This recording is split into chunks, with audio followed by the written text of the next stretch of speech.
अस्सलाम वालेकुम, उम्मीद है आप सब खैरियत से होंगे। आज हम बनाने जा रहे हैं बहुत ही मज़ेदार क्रिस्पी क्रंची फ्रेंच फ्राइज़।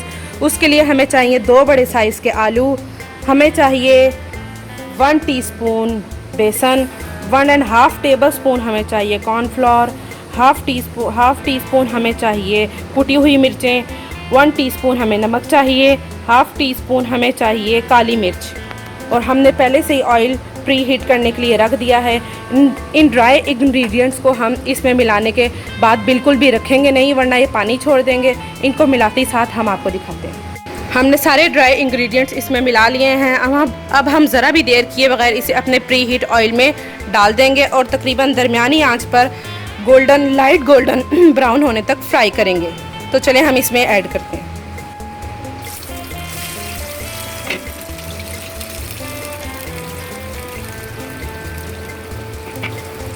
तैयार होने के बाद हम आपको दिखाते हैं। चिप्स तकरीबन गोल्डन ब्राउन हो चुके हैं। इस पॉइंट पर हम इन्हें निकाल लेंगे। इन्हें हम पहले किसी अलग प्लेट में निकालेंगे ताकि इनका सारा ऑयल निकल जाए। और ये ध्यान रखिएगा कि चिप्स डालते ही साथ हमने इसमें चम्मच नहीं चलाना, नहीं तो सारे टूट जाएंगे। थोड़ी देर सेटल होने के बाद हम इसमें चम्मच चलाएंगे। और अब ये रेडी हो चुके हैं। अब हम इन्हें पहले अलग प्लेट में निकालेंगे, उसके बाद डिश आउट करके आपको दिखाएंगे।